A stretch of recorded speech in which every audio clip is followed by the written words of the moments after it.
Hello guys, welcome to GDM Tutor. I'm Rakib Hussain. Today I will show you Adobe Illustrator CC Toolbox. So Toolbox the part 1 class aske. So toolbox শেখার আগে আমি ছোট্ট একটা টিপ দিব আপনাদের, সেটা হলো আপনারা আপনাদের টেবিলে ছোট্ট একটা নোটবুক রাখতে পারেন যেখানে আমার কোর্সে যে বিষয়গুলো ইম্পর্টেন্ট মনে হবে আপনাদের কাছে বা যে শর্টকাটগুলো আমি বলবো সেই শর্টকাটগুলো আপনারা ওই নোটবুকের মধ্যে লিখে রাখতে পারেন এবং ইম্পর্টেন্ট জিনিসগুলো লিখে রাখতে পারেন, যাতে করে আপনাদের যখন পরে ওই জিনিসগুলো আপনারা যখন মনে করবেন যে রিভাইজ দেওয়া দরকার তখন সেখান থেকে খুব কুইকলি সেগুলো রিভাইজ দিতে পারেন। সো চলো শুরু করা যাক। প্রথমে আমরা যে বিষয়টি লক্ষ্য করব এখানে সেটি হলো, দেখুন এখানে যে ব্ল্যাক অ্যারো আছে সেটা দেখেন। এখানে আমি যখন আমার মাউসের কার্সারটা নেই তখন এখানে আমাদের লেখা দেখাচ্ছে, সেটা হলো সিলেকশন টুল। তো তারপরে যেটা দেখাচ্ছে ডাইরেকশন সিলেকশন। মূলত প্রথমে যে দুটা ব্ল্যাক অ্যারো এবং হোয়াইট অ্যারো আছে দুইটাই selection tool. So selection tool কি? সিলেকশন টুল হলো আপনার কোনো অবজেক্টকে ধরার জন্যে বা বিভিন্ন কাজের জন্যে আমরা কোনো অবজেক্টকে এক জায়গা থেকে আরেক জায়গায় নেওয়ার জন্যে আমরা এই সিলেকশন টুলগুলো ইউজ করব। সো এখন কথা আসতে পারে যে অবজেক্ট কী জিনিস। সো অবজেক্ট জিনিসটা হলো, যেমন ধরুন আমি এখানে ছোট্ট একটা পয়েন্ট নিব, দেখেন দুটো পয়েন্ট নিলাম, নেওয়ার পরে দেখেন এখানে একটা পয়েন্ট আছে, এখানে একটা ডট আছে, পয়েন্ট বা ডট যাই বলেন, তো দুইটা ডট আছে। আমি যখন এই দুইটা ডটকে একসাথে জোড়া লাগিয়ে দেবো তখন একটা লাইন হয়ে যাবে, দেখুন একটা লাইন হয়ে গেছে। ঠিক এরকমই যখন আমি কয়েকটা লাইন একসাথে জোড়া করে দিব তখন সেটা একটা অবজেক্ট হয়ে যাবে। দেখুন কিভাবে হয়, যে দেখুন এখানে আমি এটাকে এভাবে নিয়ে হ্যাঁ এটার সাথে অ্যাড করে দিলাম, এখন দেখেন এটা একটা অবজেক্ট হয়ে গেছে। মূলত অবজেক্ট আমরা সেই জিনিসটাকে বলতে পারি যার একটা ফিল কালার এবং স্ট্রোক কালার আছে। এখন কথা হলো ফিল কালার আর স্ট্রোক কালার কি। দেখেন এখানে যে কালার আছে, এখানে উপরেরটা হলো ফিল কালার আর নিচেরটা হলো stroke colour. So fill colour আমরা যেটাকে বলবো সেটা হলো আমরা যে অবজেক্টটা নিয়েছি সেইটার যে উপরিভাগ যে আমরা দেখছি এটাকে আমরা মূলত ফিল কালার বলি। আর যে লাইনগুলো দিয়ে আমরা এই অবজেক্টটা বানিয়েছি এই লাইনগুলোকে আমরা বলি স্ট্রোক। তো আমরা এই লাইনগুলো এখানে দেখুন খুব ছোট করে, স্ট্রোকটা আমার ছোট এর জন্য দেখাচ্ছে না। আমি যদি আমার স্ট্রোকটা একটু বড় করি দেখেন তাহলে আপনারা বুঝতে পারবেন যে এটা স্ট্রোক কালার মূলত। তো আমার স্ট্রোকে একটা কালার আছে ব্ল্যাক এবং আমার ফিলে আরেকটা কালার আছে। তো আমি চাইলেই সেটা চেঞ্জ করতে পারি। দেখুন যে আমি আমার যদি ফিল কালারটা চেঞ্জ করতে চাই, এখানে দেখেন কালার লেখা আছে, এই কালার যদি এখানে আপনাদের না থাকে তাহলে আপনার উইন্ডোজে যাবেন এবং এখান থেকে কালার টিক দিয়ে দিবেন, দেখবেন এসে পড়বে। সো আমি এখান থেকে ক্লিক করে যে আমি আমার কালার ডাইরেক্টলি চেঞ্জ করতে পারি। তো এখন কথা হলো, আমি যদি আমার কালার তো এভাবে চেঞ্জ করলাম, আমি যদি আমার স্ট্রোক চেঞ্জ করতে চাই তাহলে কি করব। দেখেন আমি এখান থেকে কয়েকভাবে কালার চেঞ্জ করতে পারি।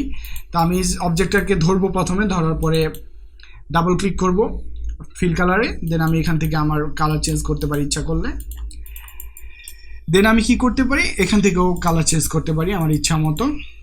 দেন আমি আবার আমার যদি স্ট্রোক কালার চেঞ্জ করতে চাই তাহলে আমার এই যে নিচের যে স্ট্রোক লেখা আছে দেখেন, আমি আমার মাউসের কার্সারটা এখানে নিয়ে যাওয়ার সাথে সাথে যে লেখাটা দেখাচ্ছে এটা হলো টুল টিপস বলে। সো আপনারা এই টুলস টিপটা আমি সম্পর্কে একটু পরে বলছি।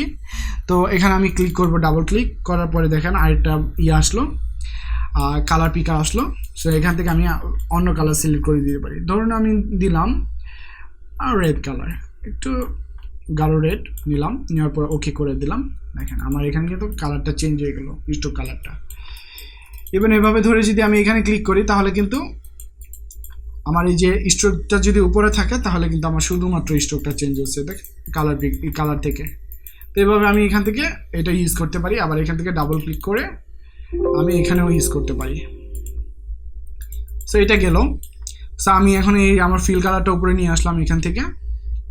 সো আমি এখানে নেওয়ার পরে দেখেন এখন আমার আবার কালারের ফিল কালারটা চেঞ্জ হচ্ছে। তো এখানে ছোট্ট একটা আইকন আছে, আমরা যদি এই কালারটাকে সোয়াপ করতে চাই তাহলে এটা করতে পারি। দেখেন মানে উপরে কালারটা নিচে যাবে, নিচের কালারটা উপরে যাবে। আমি যদি এই অবজেক্টটাকে সিলেক্ট করে, এই যে সিলেকশন টুল আমার সিলেক্ট করা আছে, সিলেক্ট করে দেন আমি যদি এখানে সোয়াপ করি দেখেন আমার অবজেক্ট কালার আর স্ট্রোক কালার চেঞ্জ হচ্ছে। যেহেতু যেটা একটু কাছাকাছি কালার এর জন্য আপনারা বুঝতে পারছেন না, আমি কালারটা একটু ডিফারেন্ট করে দিই। আমি ইয়েলো কালার দিয়ে দিই। আমি স্ট্রোক কালারটা আরেকটু বাড়িয়ে দিই, দেওয়ার পরে আমি এটা ইয়েলো কালার করে দিই।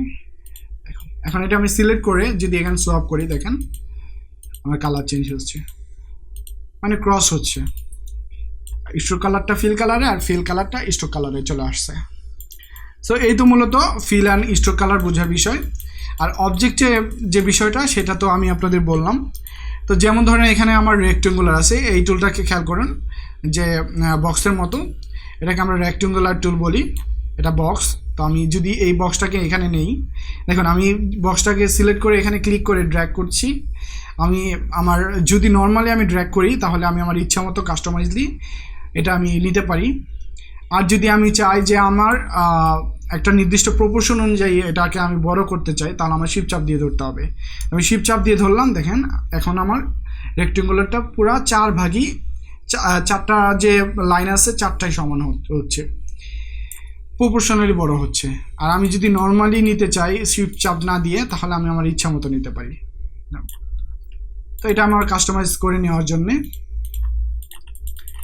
সো এর ভিতরে আরেকটা জিনিস আছে, সেটা হলো ইলিপস টুল। ইলিপস টুলটা হলো আপনার বৃত্ত, যে ইলিপস নিলাম, দেখুন একদম সেম টু সেম। আমি যদি নর্মালি ড্র্যাগ করে তাহলে আমার ইচ্ছা মতো নিতে পারি বিভিন্ন ধরনের শেপ ইলিপস টুল দিয়ে। আর যদি আমি শিফট চাপ দিয়ে ধরি ক্লিক করে, দেন আমি আমার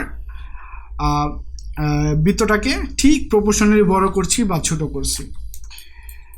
ঠিক বিভিন্ন টুলসের ক্ষেত্রে ঠিক এই শিফট চাপ দিয়ে ধরলে ঠিক প্রপোর্শনালি বড় হবে এবং ছোট হবে।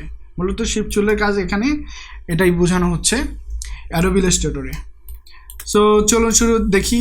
এটার ভিতরে আরেকটা জিনিস আছে, আরেকটা টুল আছে, সেটা হলো পলিগন টুল। তো পলিগন টুলে আমি ক্লিক করলাম, ক্লিক করার পর দেখেন এখানে আমি যদি শিফট চাপ দিয়ে ধরি তাহলে আমার 4টা ভাগই, যে 6টা ভাগ আছে দেখেন, তো এই 6টা ভাগই সমান হয়ে আসবে। আর যদি আমি শিফট চাপ দিয়ে না ধরি, জাস্ট করি, তাহলে আমি আমার ইচ্ছা মতো নিতে পারি। আচ্ছা, এখানে নিলাম, হ্যাঁ এটাকে আমি ইচ্ছা করলে ছোট বড় অনেক রকম করতে পারি। তো আরেকটা জিনিস, সেটা আমি এখানে সিলেক্ট করে যদি এখানে আমি ক্লিক করি নর্মালি, দেন আমাকে দেখাবে আমার কয়টা সাইড দরকার এবং আমার বৃত্তটার কত বড় দরকার, রেডিয়াস। ধরুন আমি দিলাম 100 আর 6টা সাইড দরকার, এই যে এসে বললো।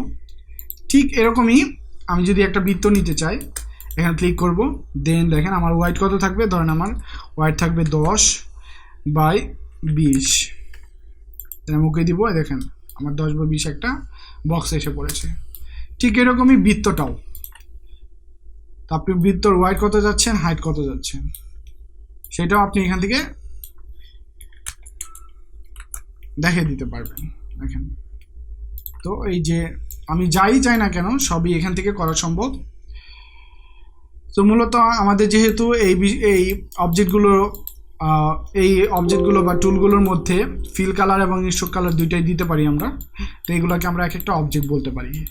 সো মূলত আপনাদের আশা করি আপনারা অবজেক্ট কালার বুঝতে পেরেছেন। সো অবজেক্ট কালার বোঝার জন্য যে বিষয়গুলো মূলত বোঝানো দরকার ছিল আমি মোটামুটি সবই কভার করে দিয়েছি। তো আজকের জন্য এ পর্যন্তই। আশা করি আপনারা সবাই ভালো থাকবেন। So bye bye.